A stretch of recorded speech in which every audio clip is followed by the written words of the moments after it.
Alors,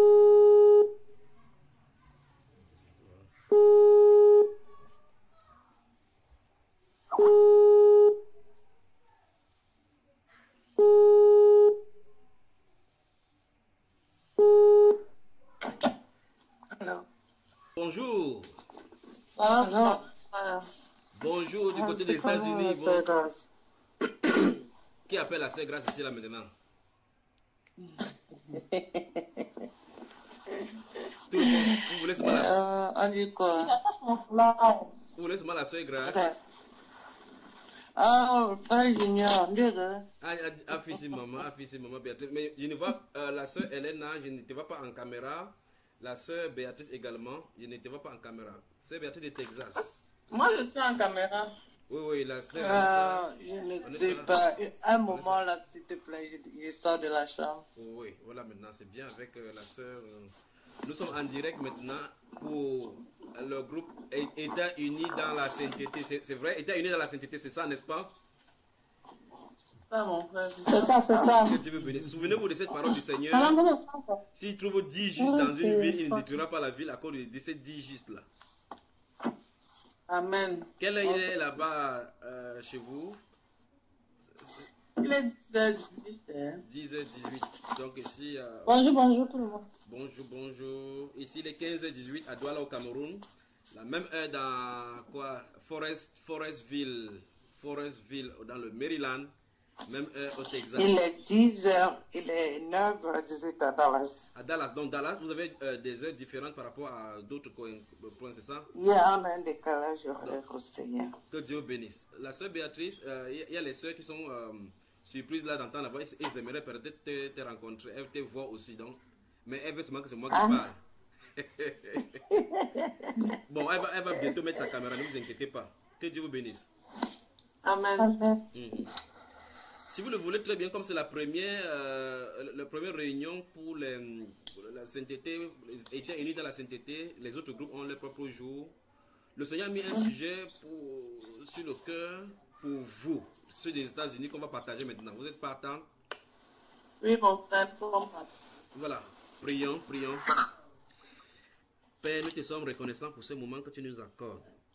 Donne-nous, Père de gloire, de suivre ta voie et uniquement ta voie et de marcher dans ces moments de ténèbres dans la lumière. Tu as dit ta parole est une lampe à nos pieds, une lumière sur nos sentiers. Je prie Dieu de gloire que tu nous donnes et tu nous orientes avec ta parole afin que nous marchions comme toi tu veux. Au nom du Seigneur Jésus-Christ de Nazareth, nous avons prié. Amen. Donc, je salue tous ceux des États-Unis qui nous écoutent, tous ceux-là, vous tous qui êtes connectés et ceux qui se connecteront plus tard. Que Dieu vous bénisse. Amen. Thank you. Can we have our Bible now, please? Can we take our Bible? Where have I put mine?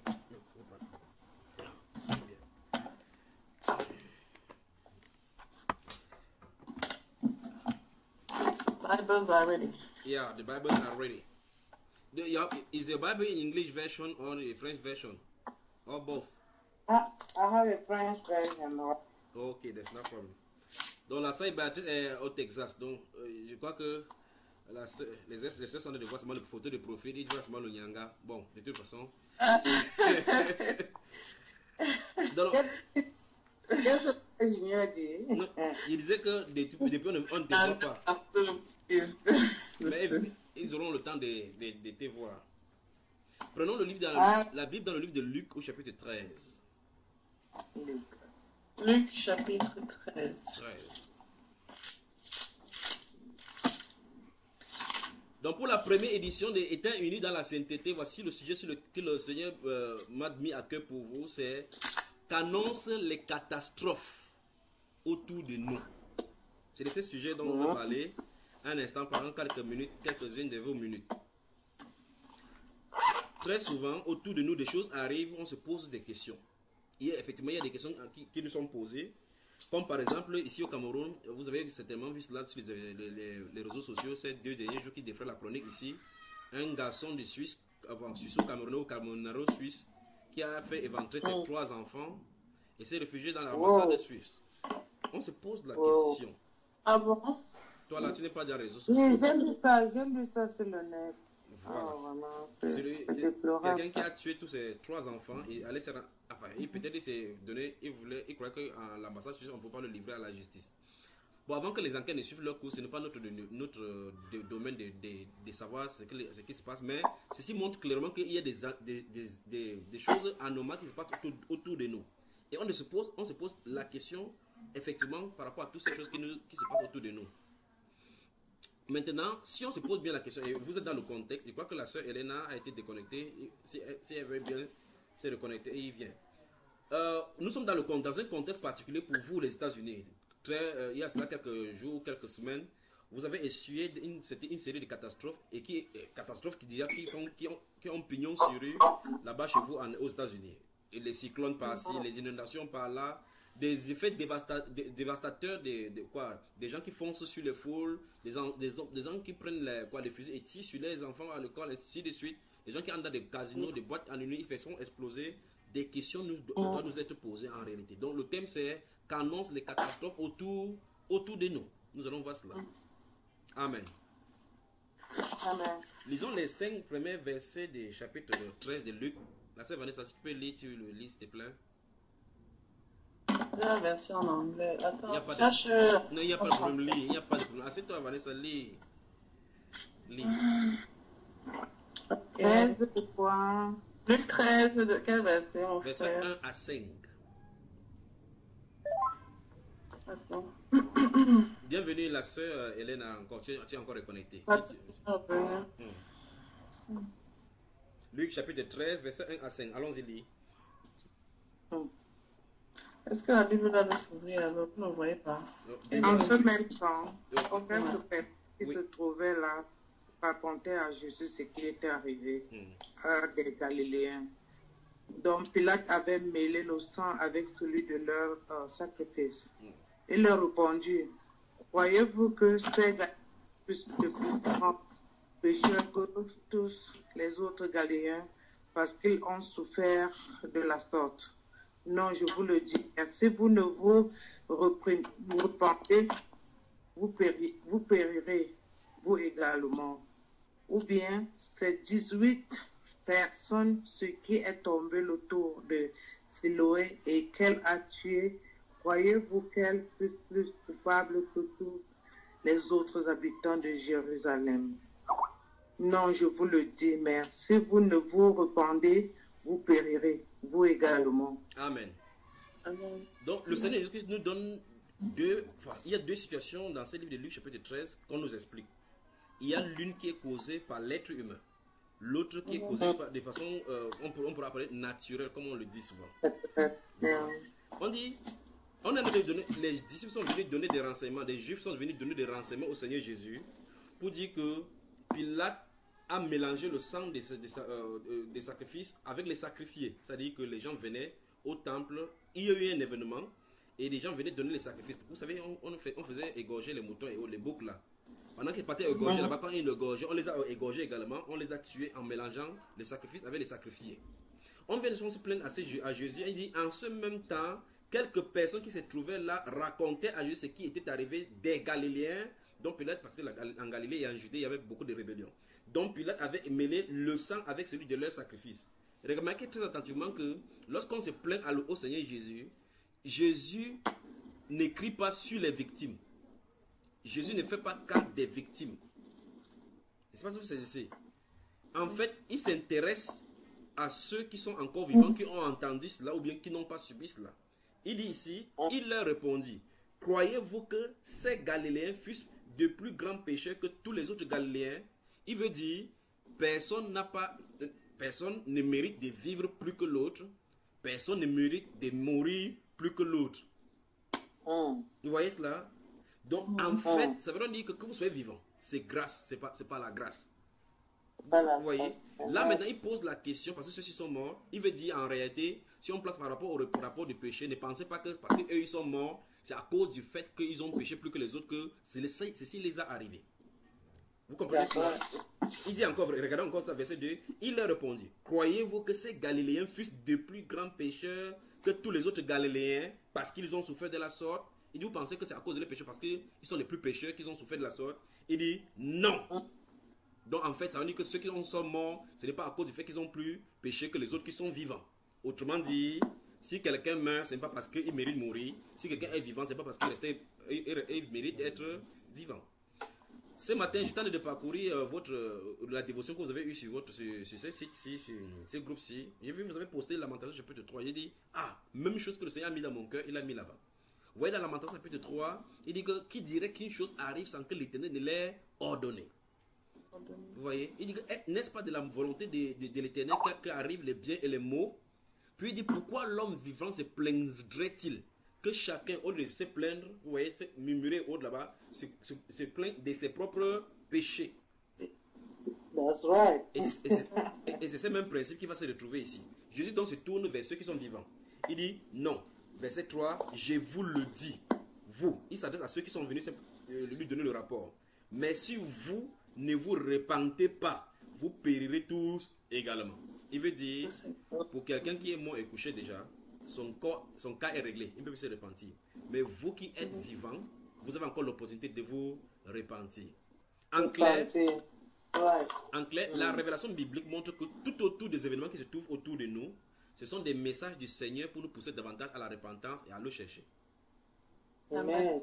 Vous comprenez? Par exemple, vous allez voir dans la vie de New York, et ça arrive. En Californie, ça arrive. Je crois plusieurs fois dans les enseignements, vous m'avez suivi parler de quitter les États-Unis, vous, tout ce qui est aux États-Unis. Quittez, vous ferez mieux de quitter. Parce que ça va bader aux États-Unis. Nous rions. Quand ça va commencer, vous allez me contacter. Vous allez appeler sur junior@yahoo.fr, ça ne passera pas certainement. Parce que les communications seront brouillées. Les aéroports seront saturés. Le moment va arriver où vous allez chercher à réserver les vols, il n'y aura pas de vol. Parce que ça va bader. Parce que en réalité, l'espace aérien, même les communications. Comment, ma soeur? Nos maisons seront placées avec le sang de la lumière. C'est exactement, c'est là où on est en train d'arriver. Et c'est pour cela que dans ce message qui est donné, il dit, ceux qui m'écoutent à partir des États-Unis, vous avez deux alternatives. Soit vous vivez effectivement comme Dieu veut, avec le Seigneur, en étant sûr que vous êtes avec le Seigneur, ou bien vous dégagez des États-Unis rapidement. Parce que quand ça va arriver, le Seigneur dit clairement que dans la vie, quand il veut frapper, il ne frappe pas le juste avec l'injuste. Enfin, il va veiller sur ses enfants. Donc, ceci, c'est un message à plus de vigilance, un message à plus d'honnêteté, de droiture avec le Seigneur. Vous voyez? Comme ça, c'est la personne qui entend la chose puisse se mettre en ordre. Amen. Amen. Et Jésus, encore dans le livre de Luc au chapitre 13, la sœur Elena est encore partie. Je crois qu'elle va se reconnecter. Sa connexion doit certainement avoir le problème. Le verset 4 dit, ou bien ces 18 personnes sur qui est tombée la tour de Siloé et qu'elle a tué, croyez-vous qu'elles fussent plus coupables que tous les autres habitants de Jérusalem? On était de l'autre côté maintenant de Galilée, maintenant nous sommes à Jérusalem. Jésus dit non, je vous le dis, mais si vous ne vous repentez, vous périrez tous également. Il y a un moment, le royaume des dieux, dans Daniel chapitre 2, si vous lisez le livre de Daniel chapitre 2, la Bible parle des 5 royaumes là-bas, 4 qui sont pour les hommes et le 5e royaume qui va être suscité par Dieu et dont la domination n'a pas de fin. Ce royaume qui est détaché, vous savez, si vous avez là lu, cette petite pied qui frappe la statuette et qui commence à grandir jusqu'à devenir une montagne. Quand ce royaume-là est mis sur place, la Bible déclare que c'est un royaume éternel. Et nous sommes à la fin du 4e royaume, c'est-à-dire le royaume humain. Souvenez-vous de ça, nous sommes à la fin du 4e royaume. Ce qui est là, c'est que le royaume nouveau que Dieu a introduit par notre Seigneur Jésus-Christ est introduit et inauguré par la repentance, le message de la repentance. Quand Jean-Baptiste est venu dans Marc chapitre 1, il a dit, repentez-vous car le royaume de Dieu est venu vers vous. Quand Jésus a été baptisé, on dit, dès ce moment, il commence à annoncer que repentez-vous car le royaume de Dieu est venu en vous. Qu'on change d'attitude, un style de vie, la façon qu'on vivait, parce qu'on veut être introduit à une nouvelle façon de marcher avec le Seigneur. Dieu veut prendre l'oreille. Vous voyez? Quand il envoie ses disciples 2 à 2, il a dit, allez prêcher, dites, il dit, voici ce que vous avez dit, dites, le royaume de Dieu est venu vers vous.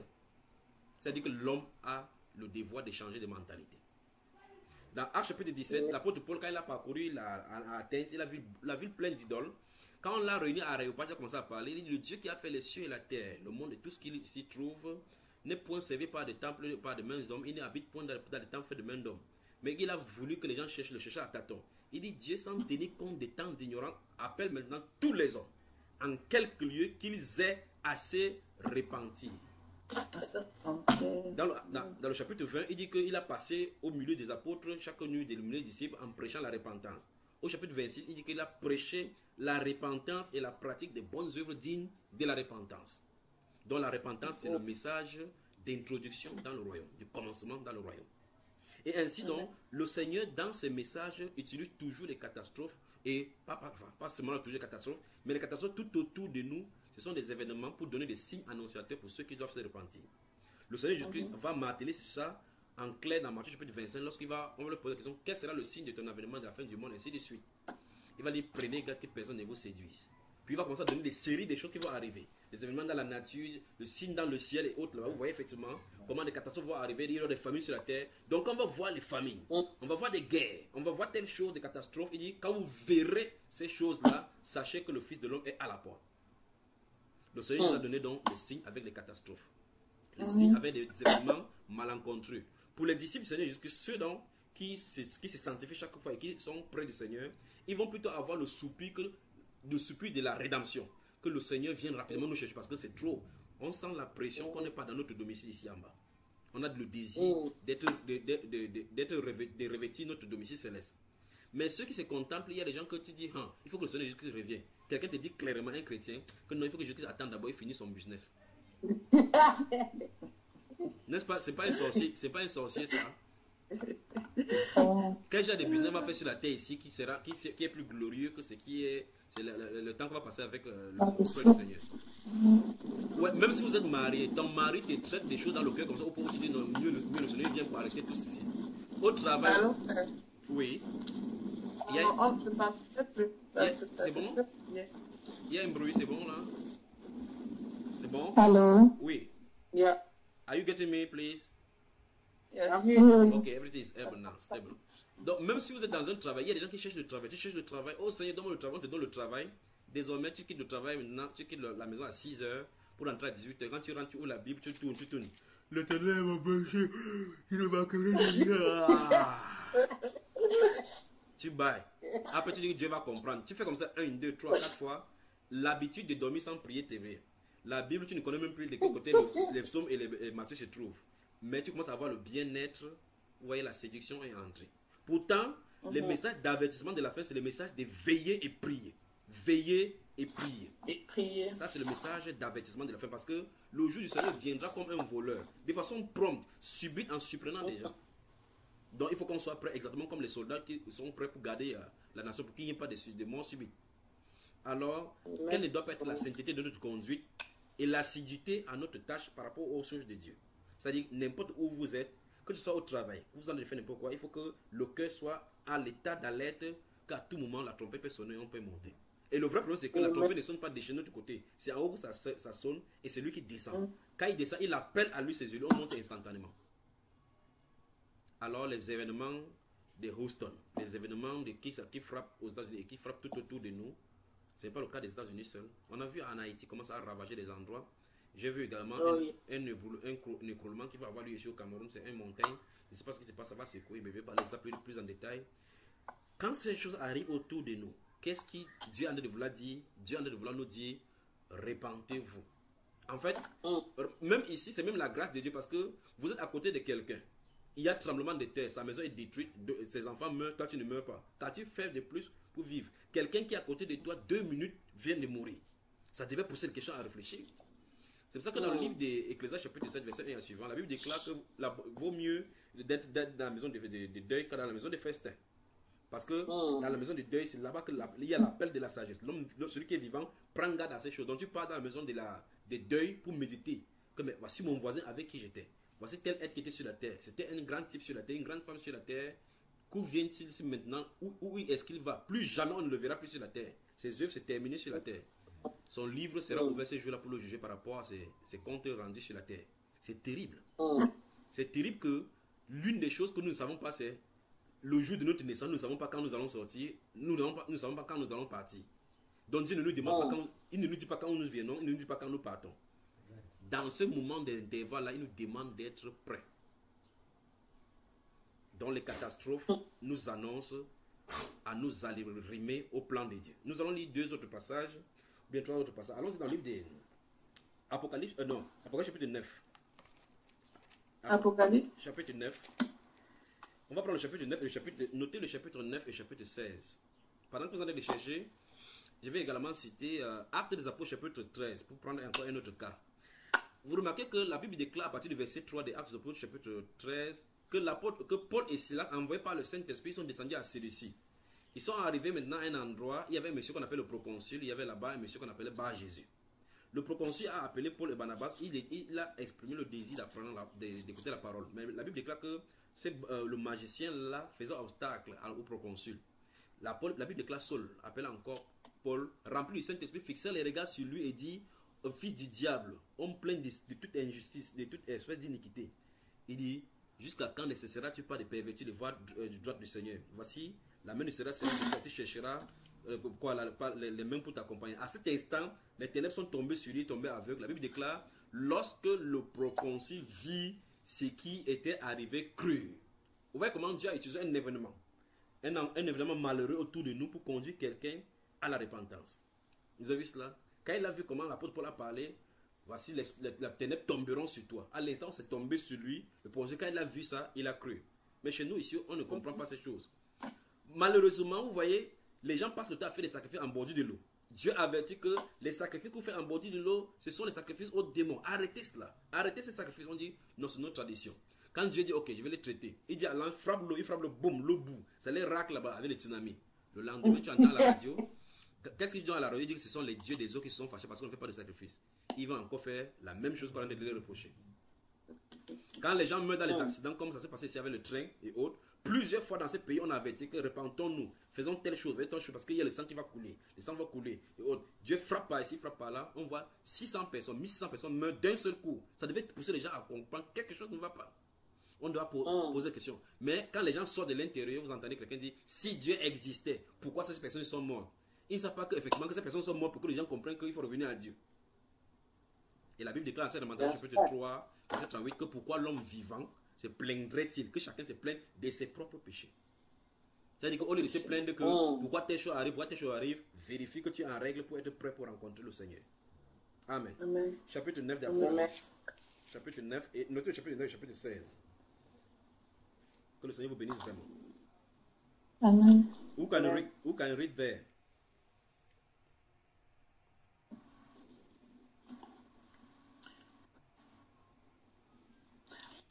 Apocalypse 9, verset. À partir du verset 1, lisons, allons-y. Le cinquième ange sonna de la trompette, et je vis une étoile qui était tombée du ciel sur la terre. La clé du puits de l'abîme lui fut donnée, et elle ouvrit le puits de l'abîme. Et il monta du puits une fumée, comme la fumée d'une grande fournaise. Et le soleil... Et le soleil et l'air furent obscurcis par la fumée du puits. De la fumée sortirent des sauterelles qui se répandirent sur la terre. Et il lui fut donné un pouvoir comme le pouvoir qu'ont les scorpions de la terre. Il leur fut dit de ne point faire de mal à l'herbe de la terre, ni à aucune verdure, ni à aucun arbre, mais seulement aux hommes qui n'avaient pas le sceau de Dieu sur le front. Continuons.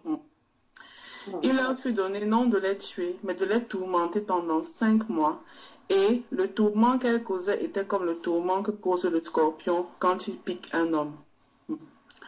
En ce jour-là, les hommes chercheront la mort et ils ne la trouveront pas. Soulignez ça. Ils désireront fuir et la mort fuira loin d'eux. Soulignez le verset 6 d'abord. On va avancer. Donc il y aura un moment sur la terre où les gens souhaiteraient la mort. Même la mort va dire que mon ami, je ne te veux pas. Que passez votre route. On vous a demandé je vous aimais beaucoup, mais on se sépare ici. Continuons. Ces sauterelles ressemblaient à des chevaux préparés pour le combat. Et il y avait sur leur tête comme des couronnes semblables à de l'or, et leurs visages étaient comme des visages d'hommes. Elles avaient des cheveux comme des cheveux de femmes, et leurs dents étaient comme des dents de lion. Elles avaient des cuirasses comme des cuirasses de fer, et le bruit de leurs ailes était comme un bruit de char à plusieurs chevaux qui courent au combat. Elles avaient des queues semblables à des scorpions et des aiguillons, et c'est dans leur queue qu'était le pouvoir de faire du mal aux hommes pendant 5 mois. Elles avaient sur elles comme roi l'ange de l'abîme, nommé en hébreu Abaddon et en grec Apollyon. Le premier malheur est passé. Voici, il vient encore 2 malheurs après cela. Voilà les choses qui sont annoncées sur la terre pour les hommes. Mais je veux que vous voyez, d'une part, les catastrophes qui sont annoncées et les réactions des hommes quand ça va se passer. C'est ça que je veux que vous montrer. Avançons. Le sixième ange sonna de la trompette, et j'entendis une voix venant de 4 cornes de l'autel d'or qui était devant Dieu, et disant au sixième ange qui avait la trompette, délie les 4 anges qui sont liés sur le grand fleuve d'Euphrate. Et les 4 anges qui étaient prêts pour l'heure, le jour, le mois et la nuit, furent déliés afin qu'ils tuassent le tiers des hommes. Vous avez entendu? Le problème, c'est que quand ils vont tuer les hommes ne vont pas voir les anges en train de les tuer. Ils vont voir la mortalité se manifester.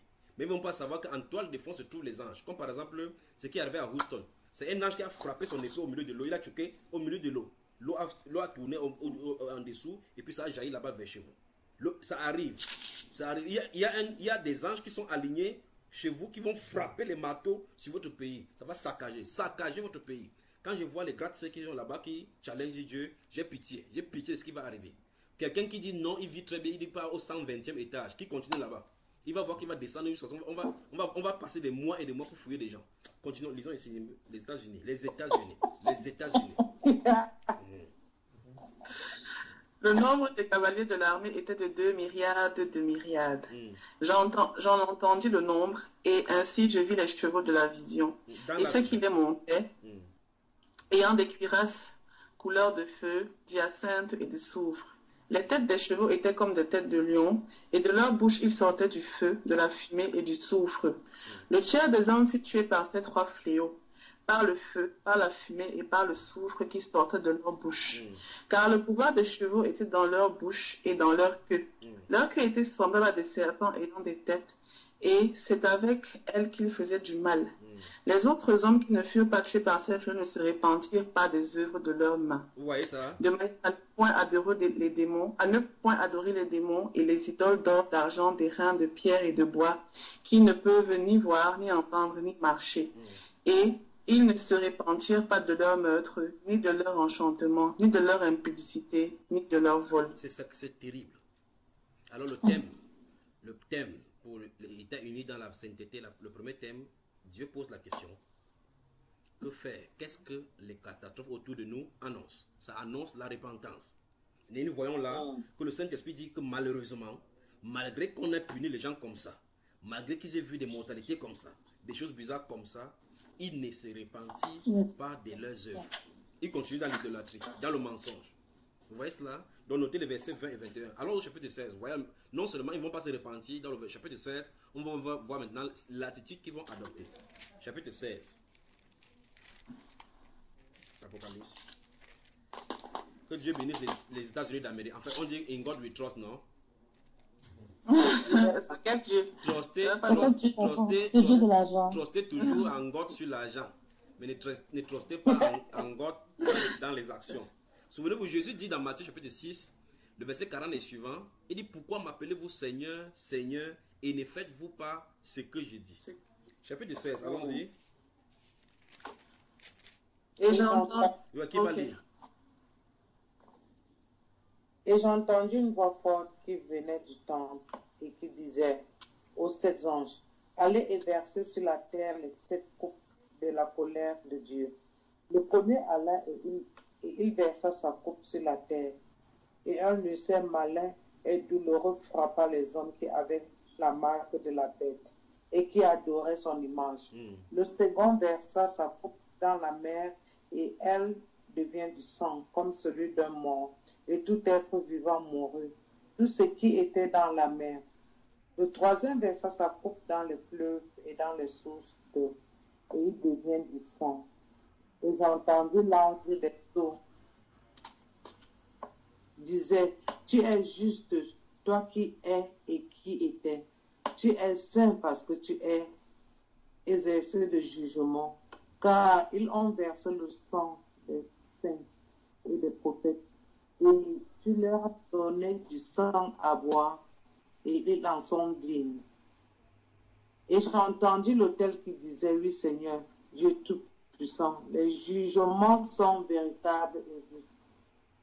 Le quatrième versa sa coupe sur le soleil, et il lui fut donné de brûler les hommes par le feu.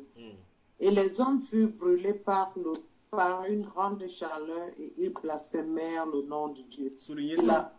Soulignez. Donc, Dieu, on voit effectivement qu'il y a une augmentation, un changement drastique et sophistiquée du climat, particulièrement de la chaleur qui va venir. La canicule, je ne sais pas, en 2000 ou c'est en 2011, je ne me souviens plus quand, en France, a fait plus de 32 mois en France. C'est-à-dire que le soleil a monté à presque 33 degrés. Les gens sont morts comme les poulets. 33 degrés. Les gens meurent. Ils disent non, ouf, cet été c'est caniculaire en France. Ouh. Et 33 personnes meurent. Ici, la Bible déclare que Dieu va augmenter le soleil, ça va tuer les gens. Quand la chaleur du soleil va tuer les gens, ils vont, au lieu de dire que pourquoi nous faisons ça, c'est pour ça que vous voyez la science en train de faire ces choses pour pousser les gens dans le mensonge. On parle des effets des gaz à effet de serre, la destruction de la couche d'ozone. Enfin, je vais venir sur ça dans un autre enseignement de leur mensonge. Ils sont dit l'ozone n'a pas de problème, il n'aura jamais de problème. C'est ce que Dieu a dit dans la Bible. La terre n'a pas de problème, il n'aura jamais de problème. C'est le péché qu'on commet sur la terre qui va pousser Dieu à réagir et vaser sa colère ici. Donc ici, il dit donc que quand les hommes seront brûlés, ils vont faire quoi? Ils vont blasphémer le nom de Dieu qui a autorité sur ces fléaux. Et la Bible déclare, et il ne se repentit pas pour lui donner gloire. Ça veut dire que derrière cela, Dieu s'attend à quelque chose. Dieu attire l'attention. Il fait comme ça ces choses-là pour attirer l'attention que vous êtes en train de marcher mal. Changer de voie. Mais la Bible déclare qu'au lieu de faire ça, ils vont blasphémer le nom de Dieu. Continuons, la sœur. Verset 11, 10. Le cinquième verset s'accoupe sur le trône de la bête. Et son royaume fut couvert de ténèbres. Et les hommes se mordaient la langue de douleur. Et ils blasphémèrent Dieu du ciel à cause de leur douleur et de leurs tristesses. Oui. Et ils ne se repentirent pas de leurs œuvres. Vous avez entendu ça? Oui. Continuons. Le sixième verset s'accoupe sur le grand fleuve de Fête. Et son eau tarit afin que le chemin des rois venant de l'Orient fut préparé. On peut s'arrêter là pour le moment. Alors, nous voyons donc ici, une fois de plus, déjà établi là-bas, que Dieu dit, malgré ces fléaux-ci, les gens ne se sont pas repentis pour donner gloire à Dieu. D'autres n'ont pas cessé à continuer à adorer les statuettes, des idoles, les dieux d'argent, et ainsi de suite. Donc, nous avons dit que les changements que Dieu a espéré d'eux en les appelant, parce que Dieu n'écrit pas du haut de ce que repentez-vous. Il parle par les circonstances. Il parle. Parce que lorsque nous sommes sur la terre actuellement pour parler, on dit repentez-vous. Les gens on dit vous dérangez. Repentez-vous. On dit non, depuis que je suis venu, il n'y a pas parti. Repentez-vous. Qui a d'ailleurs vu Dieu? Il n'y a pas cela. Tout genre de science est construit par Satan pour pouvoir dénigrer la Bible. Mais le moment arrive, la Bible dit ce qu'elle est, elle est ce qu'elle dit, et elle fera ce qu'elle a dit, et ce qu'elle a dit arrivera à cet moment.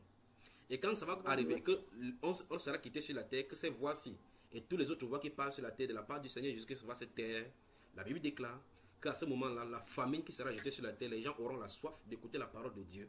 Pas la famine pour manger, là. Écouter la parole de Dieu. Ils chercheront quelqu'un qui va leur dire la façon qu'il faut faire pour marcher. Il n'y en aura pas. Et en fait, à ce moment, la porte sera fermée. On sera dans le repos. C'est aujourd'hui dans le moment de se repentir. Sur tout autour de nous, quelques événements que ce soit en train d'arriver, et que vous entendez cet événement, dites-vous que cet événement, c'est en train de prêcher la repentance. Dites-vous toujours cela. Toujours. Toujours. Vous voyagez dans une voiture, vous entendez que vous avez pris un bus, le bus qui est venu derrière a fait l'accident. Chaque jour, je crois que chez vous ça ne se passe pas, mais chez nous c'est pignon sur rue. Aujourd'hui vous avez voyagé, vous entendez que le départ qui était derrière vous a fait l'accident, 70 personnes sont mortes. Pourquoi ces 70 personnes sont mortes, pas toi qui es en train d'écouter? Qu'est-ce qu'ils ont fait pour mériter? Quelqu'un prend l'avion, démarre en quelques 15 secondes, quelqu'un a dit au revoir à sa famille, acheté son billet d'avion des millions. Ils entrent, ils portent sa belle veste, il fait des réservations, il laisse sa famille. Boum, 2 secondes, ils sont morts. Ils ne reviendront plus jamais. On va mettre des cercueils, mettre les fleurs dessus, élever les médailles d'honneur pour les honneurs. Sa vraie réalité, c'est le livre qui va se tenir devant le grand juge des cieux, devant qui tout genou fléchirait, devant qui personne ne peut se cacher et se dérober. C'est donc pour cela que c'est aujourd'hui, on entend savoir, on doit se repentir. Si on vit dans les événements, dans des endroits où il y a des séismes, des catastrophes naturelles, n'importe quoi, des gens qui meurent tout autour de nous. C'est pour ça qu'il dit, il a des promesses dans la Bible que 1000 tombent à ton côté, 10 000 à ta droite, tu ne seras pas atteint. Il a annoncé des épidémies ici, des maladies, des brûlures, des soleils, des changements climatiques drastiques, parce que les scientifiques sont en train de faire avec leur petite danse des folklore. Là. Donc, ça va brûler fréquemment sur la terre. Et quand ça va brûler, la Bible déclare que les hommes se mordront la langue. Il faut des douleurs. Ça veut dire quand vous allez mettre la climatisation quelque part, même vous allez mettre même à moins 40, le moins 40 va devenir plutôt la chaleur. Ça va bouillir, ça va vous envoyer la chaleur comme ça au point où vous allez éteindre la climatisation. La Bible déclare que tu ne peux pas fuir pour aller dans les eaux parce que dans les eaux, il y aura l'esprit de mort qui sera dans les eaux avec les eaux. Tu ne pourras pas boire. Même si tu fuis, tu pars au champ, on dit que tous les eaux et les rivières seront infestées. Alors, Saint dit que c'est le temps de se réfugier sous le sang du Seigneur Jésus. Parce qu'il est encore sur le trône d'intercession. Quand il se sera levé sur le trône d'intercession, il n'y aura plus de sacrifice pour le pardon des péchés. Et par conséquent, le temps de grâce sera terminé. C'est aujourd'hui donc le jour de la grâce. C'est le jour de repentance. Donc si quelqu'un entend notre voix à ce moment-ci, c'est pour se repentir. Peut-être il y a des gens qui ont vécu, les gens vivent à un moment donné, son père meurt. Pourquoi mon père meurt? Pourquoi pas l'autre père? Tu ne sais même pas parce que ton père était sorcier, voulait te vendre. Dieu l'a frappé que tu ne touchais pas mon fils. Et là, si Dieu te dit, ton père était sorcier, s'il le laissait vivant, il devait te vendre. Tu vas dire, Seigneur, tu as bien fait de le tuer. donc, tout autour de nous annonce la repentance. Tout autour de nous annonce la repentance. Quel que soit, je dis bien, quels que soient les événements. Quand vous voyez un événement malheureux qui ne se trouve, c'est pour ça que la Bible déclare dans Romains chapitre 8, verset 28, qu'on doit rendre grâce, enfin, que toute chose concourt au bien de ceux qui aiment Dieu. Donc, même si c'est le mal que tu comprends que c'est le mal, c'est toujours pour ton bien. Amen. Est-ce que les États-Unis peuvent comprendre que les ouragans et les inondations à Houston, en Floride et autres là, c'est le signe qu'on doit se repentir et vivre dans la sainteté dans ce pays, aimé par le Seigneur, qu'une période de grâce leur a encore été accordée pour 4 années. Oui, et qu'on est en train de consommer déjà presque 1 an de cette période de grâce, et qu'après cela, s'il n'y a pas une prolongation de grâce, ce sera des cris, des lamentations, des deuils. Chaque famille dans tout le pays et le monde vont pleurer parce que le monde, les États-Unis, c'est l'œcuménisme mondial. Tout le pays, toutes les personnalités des pays, dans tout le pays, les gens s'y représentent. Donc quelqu'un va perdre quelqu'un. Il faut qu'on se repente. Il faut qu'on se repente. Il faut que quelqu'un soit quelque part pour dire, Seigneur, si dans cette ville de Maryland, ici au Texas, ici à Houston, ici en Californie, si les gens vivent dans l'impiété, Seigneur, je vais vivre comme toi tu veux. Parce que c'est terrible ce que je suis en train de regarder là-bas. Ce qui arrive là-bas. Alors, mes chers sœurs, qu'annonce les catastrophes autour de nous, cela annonce la repentance et la production des œuvres dignes de la repentance envers notre Seigneur. Que Dieu vous bénisse. J'attends vos questions s'il y en a. Amen, mon frère. Je suis à vous. J'attends vos questions. Avez-vous des questions? Ma question, c'est de savoir si ce peuple réellement savait que tout ceci venait de Dieu, tout ça était commandité par Dieu. Parce que réellement, s'il savait que ça venait de Dieu, il devait se rependre, il devait savoir qu'il devait reconnaître cette voix et se rependre. Mais qu'est-ce qui s'est passé? Tu parles de quel peuple? Celui de la Bible qu'on a lu là ou bien c'est le cas des le peuple de la Bible. Quoi. Ok, non, laissons la Bible parce que la Bible est couchée là-bas, ce sont les lettres. Et je vais expliquer le pourquoi. Prenons le cas où nous sommes en train de vivre là maintenant. Aux États-Unis, là-bas, la catastrophe de Houston, là-bas, tu as entendu le maire là-bas ou bien le gouverneur dit que prions et repentons devant le Seigneur. Non. Tu as entendu un journal dire que c'est un ange a frappé l'eau. Non. Ils vont dire que l'épicentre a fait comme ça. Qu'en dessous, il y a le séisme en dessous. Les vagues ont fait comme ça à 290 km. C'est ce qu'ils vont dire, non? Mais ce qui s'est passé. Je crois que les hommes de Dieu en ont parlé, non? Comment il y a les hommes de Dieu qui ont parlé. Ils en ont parlé là-bas, hein? Yeah. Essaie de Il y a des pasteurs, des églises, les églises se mobilisent, il y a des trucs comme ça, les églises se mobilisent, chaque église prêche à sa manière, quoi. Oui, oui. Et qu'est-ce qu'ils ont dit là-bas? En tout cas, j'ai suivi un pasteur qui parlait de ça, quoi, que nous devions faire attention, ça, ce sont des catastrophes, c'est la main de Dieu, quoi. Bon, les gens l'ont écouté alors? Ah, c'était sur, il a fait un direct. Bon, c'est pas si tout le monde a suivi. C'est pas comme si c'est un homme de Dieu tellement connu. Bon, j'ai pas suivi d'autres hommes de Dieu connus de... Ok. Eh bien, de toute façon, c'est ce qu'il en est. Voilà un exemple clair pour montrer pourquoi. Si les esprits ne changent pas, s'ils rejettent aujourd'hui, même dans la Bible, ils vont rejeter plus tard. Et en plus, ceux de la Bible dont on parle là, on dit qu'ils ont pris la marque de la bête. On dit qu'ils ont rejeté Christ depuis. Et quand tu rejettes Christ depuis, la Bible déclare qu'il va te donner un esprit. C'est ça, c'est cet esprit dont on parle de la marque de la bête. Quand tu prends cet esprit-là, plus tard, tu ne comprends plus la vérité. Maintenant, tu crois plutôt au mensonge. Vous voyez? Donc, tu es estampillé pour aller en enfer. Par conséquent, tu ne peux pas connaître la voie de la repentance, le chemin pour retrouver à Dieu. Parce que c'est Dieu qui doit t'accorder la repentance en réalité. Vous voyez? Donc quand on dit, quand la période de grâce est là, ça veut dire que le message est oué par l'esprit pour toucher le cœur et que le cœur se change. En ce moment-là, n'importe quel cri n'amène aucune repentance. C'est donc pour cela puisqu'ils ne savent même pas distinguer la droite de la gauche, comme dans la ville de Ninive, c'est comme ça qu'ils vont aller. La seule chose qu'ils peuvent faire, c'est de blasphémer. Donc, ce sont les cœurs d'être prédestinés qui seront touchés, en fait. Ceux qui sont prédestinés à... Ceux qui sont choisis à faire la fondation du monde. Le reste sera ce qui est destiné à la perdition, seulement aller à la perdition. Ils vont dévaler. Maintenant, remarquez très attentivement, si vous lisez Actes des Apôtres, chapitre 11, vous allez remarquer qu'il y a eu une famine qui devait être annoncée sur la terre. La Bible déclare que le prophète Agabès, à l'église d'Antioche, va se mettre debout, va annoncer par l'esprit qu'il y aura une famine qui vient sur la terre. Sur toute la terre, et la Bible déclare que cette famille est arrivée sur Claude. Maintenant, quand la famille arrive sur Claude, ou bien la famille est annoncée sur la terre par le prophète se met au milieu de l'assemblée, il dit, ainsi parle l'esprit, la famine arrive sur la terre. Dieu veut par là montrer sa façon d'agir qui est immuable, qu'il a toujours fait dans les Écritures. C'est que rien ne peut venir sur la terre, surprendre les justes sans que Dieu n'ait averti. Il donne toujours l'avertissement. Donc nous avons le privilège d'avoir le Dieu, de servir le Dieu qui a contrôle sur les événements et sur les catastrophes. Et donc, comme celui qui ordonne, il ordonne à ses serviteurs de dire à ses enfants, à eux, de se mettre à l'abri. Parce qu'il va faire quelque chose. Et la Bible déclare, quand sa famille est venue, les frères ont commencé à soutenir ceux qui étaient dans la Judée parce qu'ils étaient plus affectés par la famille. Maintenant, ceux qui n'écoutaient pas les voix des serviteurs de Dieu en ce moment-là, tu penses qu'ils ont su qu'il y a une famine qui arrivait? Quelqu'un va faire ses prévisions astrologiques, ses prévisions de récolte. Et subitement, boum, rien ne marche. Le gazim, le hazim et les sauterelles là vont commencer à manger les récoltes. Ils vont dire que, j'avais dépensé tant d'argent pour ça sur les récoltes, mais la Bible déclare que Dieu a appelé la famille sur la terre. Les recherches scientifiques vont pouvoir dire que non, c'est telle chose parce que le climat a changé comme ça, mais le Saint-Esprit dit que c'est Dieu qui a appelé la famine sur la terre. Maintenant, regardez très attentivement. Les chrétiens sont avertis de la famine qui arrive, donc ils peuvent se préparer. Les mondains ne savent rien, ils sont surpris à l'intérieur. Ils ne savent pas quelle est l'origine, pourquoi c'est appelé, quand ça va durer, ce qu'il faut faire. Nous ne servons pas un Dieu qui veut nous maintenir dans l'ignorance.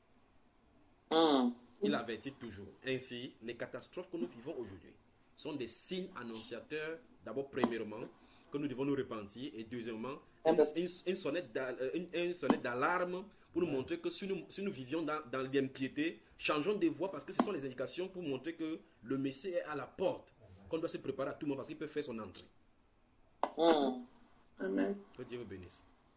Amen. État uni dans la sainteté, vrai ou faux? Vrai.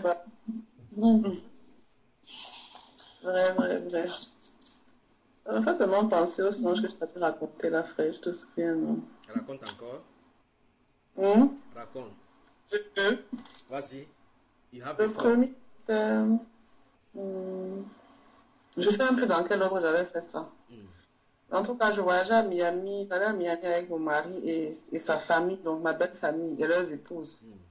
Donc quand on est arrivé, comme c'est une ville où il y a de belles plages, avec un beau paysage, on a commencé à emprunter un chemin.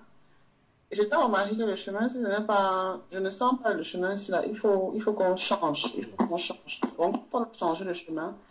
Enfin, on a fait demi-tour et on a pris une très très grande avenue de Miami là. Et il a fait un virage à gauche. Et je lui ai dit que non, toi, c'est tout pas à gauche, allons à droite. Il ne m'a pas écouté. Il a dit, tu es toujours comme ça, là, tu déranges. Voilà. Donc, il a donc fait un virage à gauche. Donc, on s'est mis plutôt sur la gauche, on a commencé à conduire. Et subitement, j'ai vu dans le ciel, il y avait comme des méduses, non? Comment la méduse, la forme donc, les nuages ont commencé à prendre la forme de la méduse. C'est comme si c'était en train de bouillir dans le ciel. Et je lui disais que, mais tu vois même ce... Et j'avais l'impression qu'il ne voyait pas bien. J'avais l'impression que je voyais ça seul, en fait. C'était l'impression que... Parce que les gens venaient d'être tellement... Ils n'étaient pas inquiets. C'est moi qui étais en train d'agiter. Qu'est-ce qui est en train de se passer ici-là? Et c'était même... Ça donnait l'impression d'être beau à voir initialement, mais ça c'était quelque chose de ce qui se préparait qui était pas bien. Donc, ça bougeait dans le ciel, comme ça bougeait. Et quand ça redevenait figé, c'est comme si ça descendait sur la terre à très grande vitesse. Et quand ça descendait sur la terre, ça entraînait des explosions, en fait. Donc, chaque nuage qui descendait sur la terre, comme ça, entraînait des explosions. Et quand ça tombait sur les voitures, ça commençait à tomber comme une pluie. Et c'était tellement beaucoup. Ça en tombait sur les voitures, ça écrasait la voiture. Les gens commençaient à mourir de façon extraordinaire. Et il y a un nuage qui est tombé sur la voiture qui était devant nous. Donc, ce qui fait qu'on est venu rentrer dans la voiture là. Mais c'est pas tombé sur notre voiture. On est venu rentrer dans la voiture là. Mais on ne s'est pas évanoui. Donc, on a ouvert. Il y a un monsieur qui est venu vers nous en courant. Il est venu ouvrir ma portière en disant sortez, venez ici. Il y a un abri. Donc, j'ai tiré mon mari de l'extérieur. Je l'ai aussi tiré. Il est parti se mettre dans un abri. C'était comme un bar qui était abandonné, après à l'abandon. Et il y avait on n'était pas nombreux dans l'abri, là, il y avait juste quelques personnes. Et il disait qu'ici, rien ne va vous faire. Et effectivement, quand on était dans l'abri, il y avait beaucoup de... Le phénomène continuait et les gens ne faisaient que mourir. Donc c'était comment je vais même dire, comme quand on a tué les termites, là, comment les gens sont versés par terre, c'était plein de cadavres et machin. Et mon mari était toujours en train de sortir, qu'il va aller chercher ses frères. Il disait que tu vas chercher tes frères, pourquoi? Si ils doivent s'en sortir, ils vont s'en sortir. Il me disait non, il va aller les chercher. Bon, moi j'essayais de le retenir et lui voulait toujours sortir, aller les chercher. Donc il est sorti, il est parti et il est revenu brut. En fait, la chance est même qu'il est revenu. Il a encore pu revenir en vie. C'est quand même ton mari. Mais... Hein? C'est quand même ton mari. Je ne sais pas. Donc il est quand même revenu, mais il y avait personne en fait. Il est revenu seul. Il n'a retrouvé aucun de ses frères. Mais je sais que de nous, parce qu'on a voyagé en convoi, donc de nous tous, il y a une personne à part lui et moi, il y a une autre personne qui a pu s'en échapper aussi, mais je ne sais plus qui c'était. Donc après, quand le phénomène s'est fini, la personne qui est venue nous chercher, elle a dit que nous on sortait, c'est déjà fini, on peut ressortir. Donc quand on est sorti, c'était effroyable le nombre de cadavres qu'il y avait par terre. Les gens étaient écrasés, des voitures étaient les unes sur les autres, les gens étaient morts, c'était terrible, vraiment horrible. Et c'est là que je me suis réveillée. Dans le second, on était toujours en voiture, c'est toujours aux États-Unis. Je ne sais pas dans quel état cette fois-ci. On était en train de rouler sur la voiture. C'est comme s'il y avait en fait, on était, comme c'est toujours crowded, là, il y a toujours plein de monde sur les routes et tout ça là. Et puis, subitement, c'est comme si je vois des gens. C'était pas des gens, c'était comme des démons, mais je ne peux pas dire en fait qui c'était, mais c'était des entités qui ont commencé comme si elles se bagarraient entre elles en fait. Et quand elles ont commencé à se bagarrer, quand ils ont commencé à se bagarrer, et quand un réussissait à renverser l'autre, ça écrasait, ça dégageait les voitures, ça écrasait les voitures comme une pierre qui... Les gens ne faisaient que mourir, tomber devant nous. Attends. Donc les entités là étaient comme si ils surpassaient les hommes. Et quand ils bagarraient, la conscience était sur les hommes. Ils n'avaient même pas la taille des hommes. Ils étaient tellement grands. En fait, c'était comme des géants. Moi, j'arrivais à les voir, mais les gens n'arrivaient pas à les voir parce que les gens étaient toujours... Ils n'étaient pas inquiets. Mais moi, je les voyais distinctement et je voyais comment est-ce qu'ils étaient en train de se bagarrer. Et quand un réussissait à faire tomber l'autre, donc c'est comme si à chaque pas qu'il me mettait même comme ça, là, ça écrasait les voitures.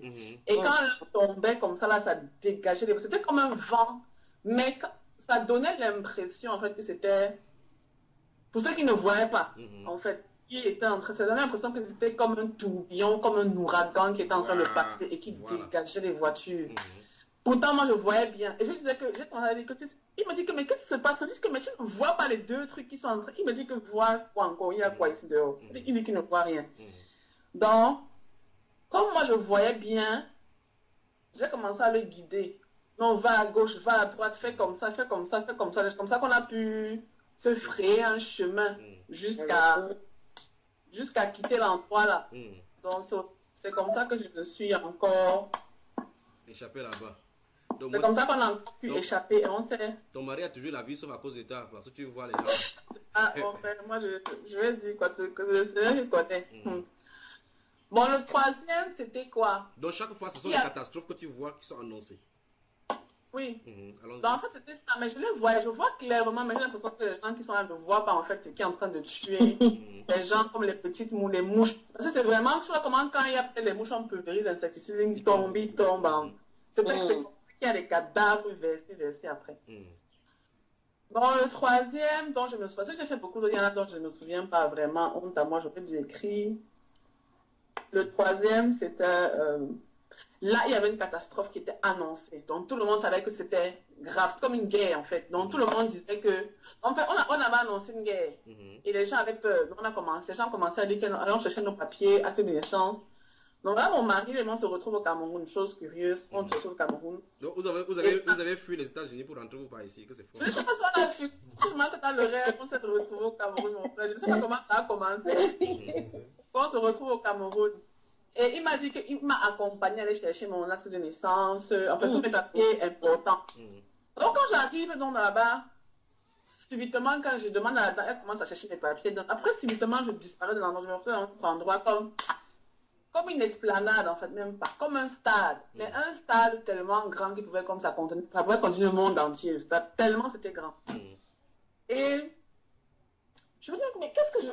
J'ai commencé à me retrouver, qu'est-ce que je fais ici? Qu'est-ce que je suis en train de faire ici? Parce que j'étais perdue, j'étais tellement perdue, en fait, parce que de l'endroit où je venais et là où je me retrouvais, ça n'avait pas de rapport.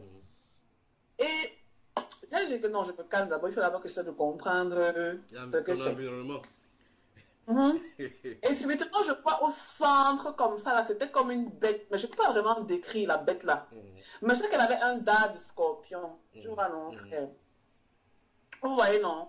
Donc, un dard qui est comme ça là, et puis tu dis, ça c'est encore quoi? Après, quelque chose m'a dit que non, ça c'est la bête. Mais je ne peux pas vraiment décrire. Et quand je voyais. J'ai quand même paniqué. Après que je panique, je ne peux rien. J'ai justement commencé à prier dans mon cœur. Et je disais à Dieu que Dieu, vraiment, tu es mon Dieu. Je ne veux pas adorer autre chose que toi. Donc, c'est quand j'ai commencé à faire cette prière-là, la bête s'est retournée vers moi, comme ça m'a fixé droit dans les yeux. Alors que tu as fait dans ton cœur sans ouvrir la bouche. La prière.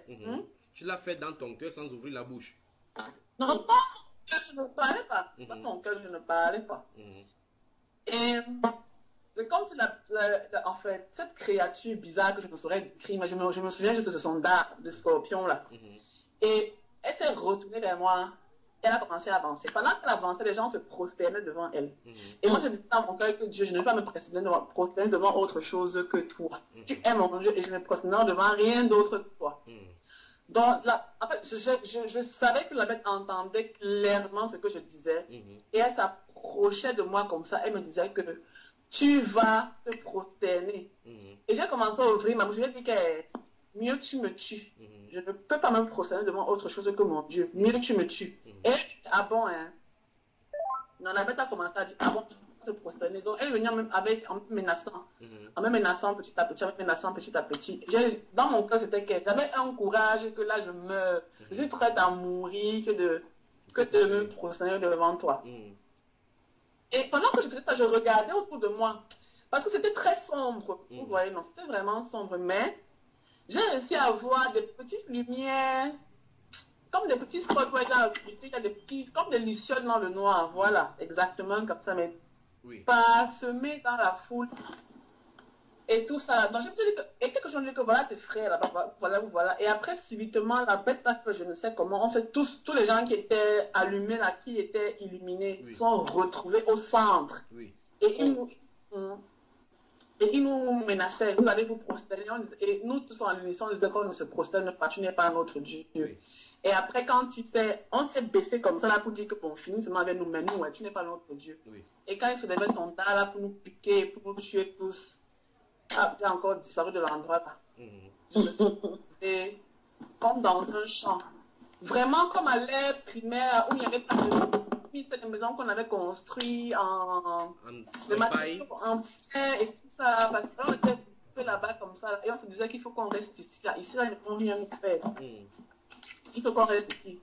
Et je voyais les gens qui revenaient du champ avec leur vivre, d'autres préparer là. Mais vraiment, il y avait plus de civilisation comme ici, là, il y a des voitures et machin. Et on restait groupés et cachés, en fait. Et c'est là que je me suis réveillée. Et tout ça, qu'est-ce que tu en as pensé à ton réveil et les jours qui suivent et jusqu'à présent? Qu'est-ce que tu en as pensé de tout cela? Oh, non, le premier rêve, j'ai pris ça à la légère. Sérieusement, j'ai pris ça à la légère. Moi, les cauchemars que je dois de faire là.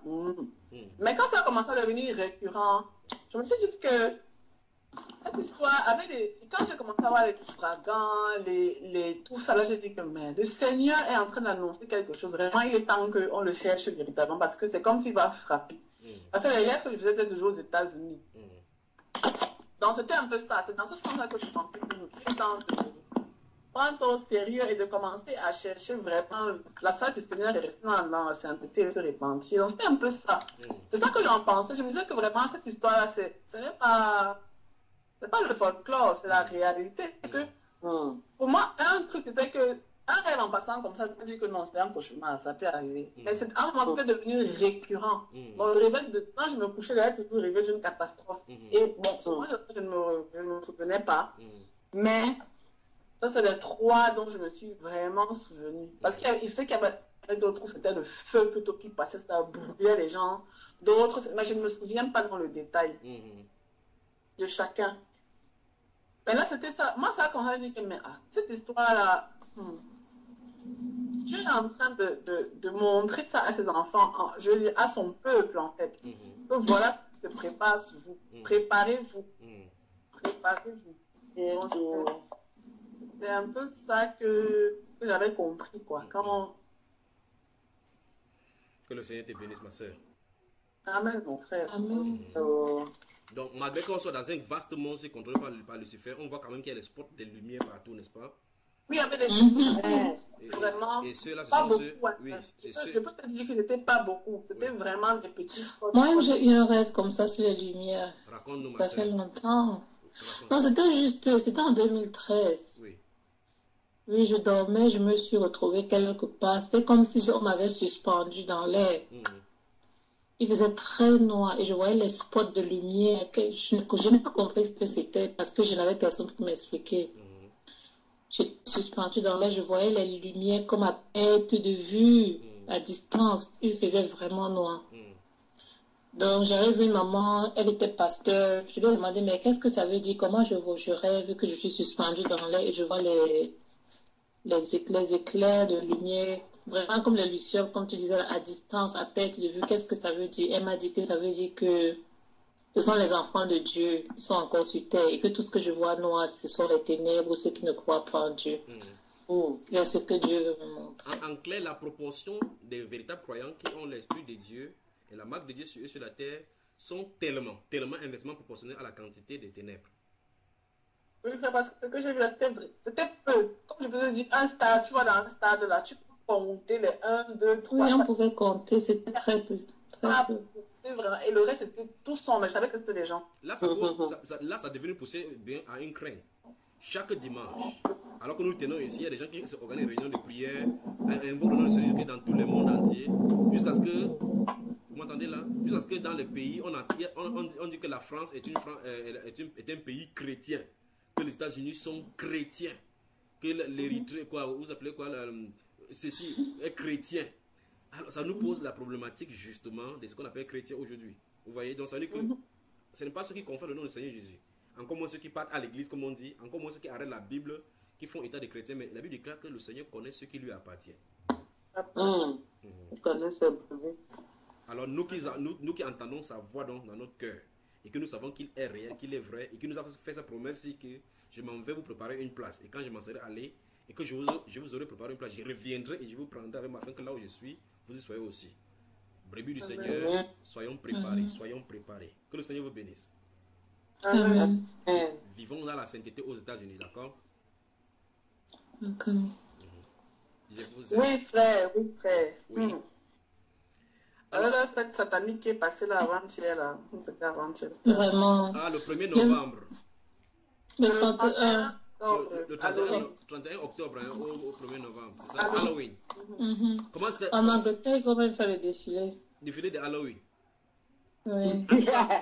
En tout cas, petit à petit, il ne se cache plus. Il y a une dame qui a tué ses enfants. C'est 3 bon? Bien. Où ça? Une fois, lui a demandé de tuer ses enfants. Elle est parce que je n'ai... Ouais. Moi, j'ai vu ça il y a 2 ans. C'était une Américaine. Elle disait qu'elle était en train de posséder ses enfants. Elle a tué ses 3 enfants. Non, celle-là, elle a tué ses aussi, quoi. Une branche américaine. En tout cas, ces choses ne doivent pas nous surprendre. C'est le règne des ténèbres. La Bible déclare que nous savons que nous sommes des dieux et le monde actuel est sur la puissance du malin. Ces choses-là ne doivent pas nous surprendre sur quoi que ce soit. Ça doit nous pousser davantage, une fois de plus, à nous mettre à ou pas et à la règle. Et sachant une chose, c'est là où je vais m'arrêter, c'est que le monde des ténèbres joue entièrement son rôle. Les pécheurs pêchent entièrement son rôle et ne veulent pas entendre parler de notre Jésus. Les pécheurs vivent dans le péché, ne veulent même pas vivre dans... Quand tu viens parler de... Ne commets pas la fornication, ne vivent pas vivre dans le mensonge, ainsi de suite, répands-toi. Il dit qu'il n'a rien à foutre avec cela parce que Dieu n'existe pas, il ne croit pas à la Bible. Dans ce cas, pourquoi nous qui connaissons ces choses-là, allons dans leur côté pour prendre ce qui leur appartient aussi? Soyons radicaux de notre côté, comme eux ils sont radicaux avec les ténèbres. Donc si nous sommes lumière, restons dans la lumière. Amen. Que Dieu vous bénisse, que Dieu vous bénisse. Amen. L'Amérique dans la sanctification. Amen. Le prochain rendez-vous, c'est ce même. Nous sommes quand aujourd'hui? Nous sommes vendredi. Vous fixez donc désormais pour les États-Unis, c'est vendredi, c'est ça? Ça dépend des autres. Ça dépend des autres. S'ils sont libres les samedis, tous les dimanches, on va arranger. Les autres sont déjà en retard, donc c'est vous qui êtes les prémices et c'est vous qui avez en profité. Donc, vendredi, n'est-ce pas? Ok, vendredi. Vendredi, 13h30, heure du Cameroun, 8h30. D'accord. Que Dieu vous bénisse. Que Dieu vous bénisse, les Américains. Souvenez-vous, vous avez une période de grâce qui va bientôt tirer à sa fin et donc les cataclysmes vont commencer si l'Amérique n'atteint pas exactement la position que le Seigneur veut. Amen. Soyez bénis. Amen. Amen.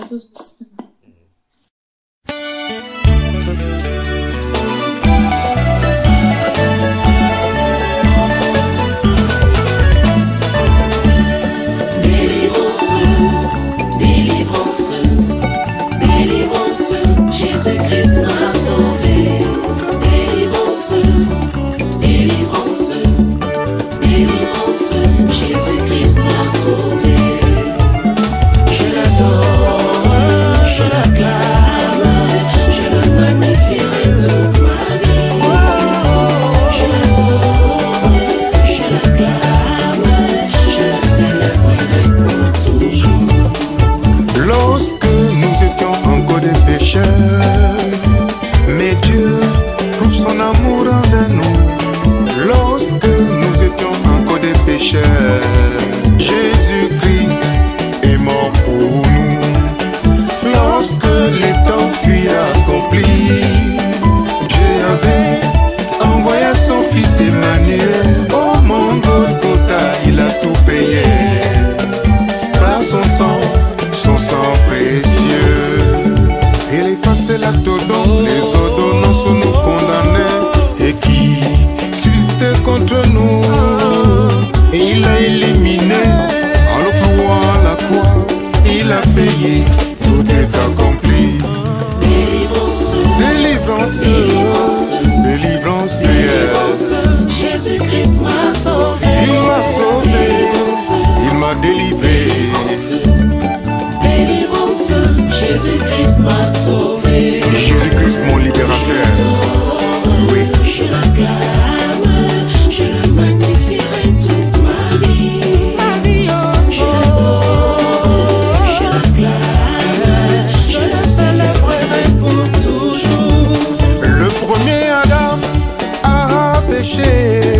Le deuxième Adam, Jésus est venu restaurer. Cinquième âge, Dieu a donné à Moïse la loi, 613 lois. Le sang des boucagnons ne pouvant expier le péché de toute l'humanité. La loi morale difficile à respecter. Dieu nous offre le salut en Jésus, mon frère. Repentez-vous, la grâce est disponible. Repentez-vous, le Saint-Esprit est répandu. C'est tellement merveilleux ce que Jésus-Christ a fait pour moi. C'est tellement merveilleux ce que Jésus-Christ a fait pour toi. C'est tellement merveilleux ce que Jésus-Christ a fait pour nous. Il a payé par son sang à la croix de Golgotha. Il est vivant, tout est accompli. Mon âme, tout mon être, mon âme dans le Seigneur. Mon âme,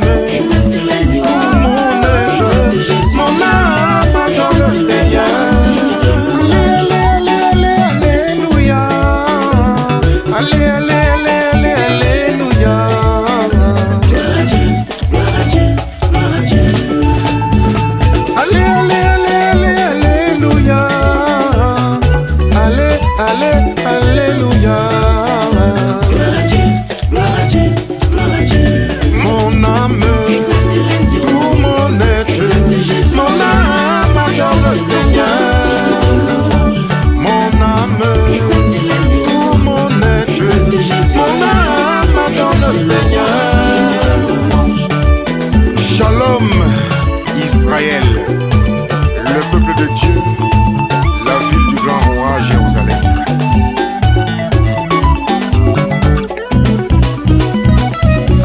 Celui qui aime le Seigneur Jésus-Christ, garde sa parole, garde ses commandements. Jésus est tout pour moi. Je l'aime, je l'adorerai. Oh, oh. Je l'aime, je l'aime. Jésus est mon Seigneur. Je l'aime, je l'adorerai. Je l'aime, je l'aime. Jésus est mon sauveur. Je l'aime, je l'adorerai. Je l'aime, je l'aime. Ni la vie, ni la mort, ni le bien matériel de ce monde, rien ne me séparera de l'amour de Jésus-Christ. Oh maman, Je l'aime, je l'adorerai. je l'aime, je l'adore. Jésus est mon ami. Je l'aime, je l'adorerai. Je l'adore, je l'adore. Jésus est mon époux. Je l'aime, je l'adorerai. Oh, oh. Je l'aime, je l'aime. Le salut est en Jésus-Christ, lui seul, le roi des rois. Louons le Seigneur, louons Jésus-Christ, le roi des rois. Repentez-vous, repentez-vous. Oui. Allez, allez, allez, allez, alléluia. Adorons-le. Allez, allez, allez, magnifions-le, alléluia. Quiconque se déclarera publiquement pour moi, je me déclarerai moi aussi pour lui devant mon Père qui est dans les cieux. Parole de notre Seigneur et Sauveur, Jésus-Christ. Amen.